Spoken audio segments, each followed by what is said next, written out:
because right after the top court's direction there, Roots in Kashmir, which was the petitioner in the case, has now written a letter to Prime Minister Narendra Modi, the Union Home Minister Amit Shah and the Lieutenant Governor Manoj, Sinha, asking them to form a genocide tribunal to help the Kashmiri Hindus and the Sikhs family who have been suffering injustice over the last 3 decades, because this is coming at a time when the Supreme Court had asked the petitioners in the case to rather go to the center, and they had also wanted the formation of a SIT in this matter, in this regard, and multiple of those cases that are still pending justice in the case. Twisting.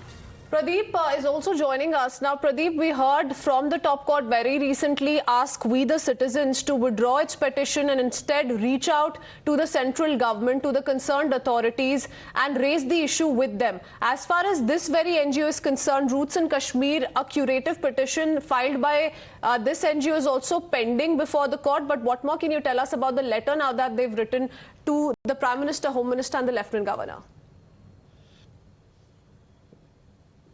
Yes, you rightly said. In fact, 2-3 days back, we saw that how Apex Court asked this NGO, we the citizen, to approach executive because they said this was the domain of the executive. Once the executive fails to give them justice, then only the court's door will be open for them. They can file a petition here.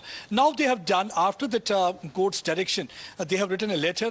The Roots in Kashmir, different organizations like Panun Kashmir, the youth of Panun Kashmir and Kashmiri Pandits Samiti, they all had a meeting, and after that meeting, they have written a letter to the Prime Minister.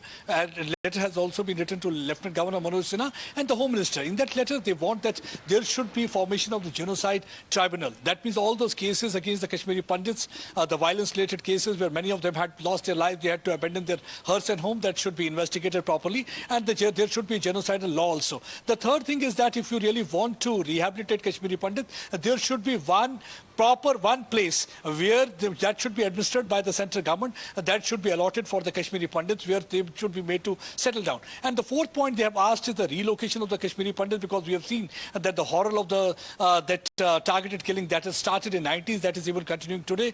Many of them have been targeted during the last few months. So they want that there should be a full stop on targeted killing, and that will happen only if the Kashmiri Pandit employees... Well, many had also, there were mixed reactions that came in right after the Supreme Court's direction there. However, they are now hopeful that the current dispensation would be taking up the cases of those Kashmiri Hindus, the Pandits there, who have been claiming that their suffering still continues even today. It's been over 30 years now. For the moment, Pradeep, thank you very much for joining in.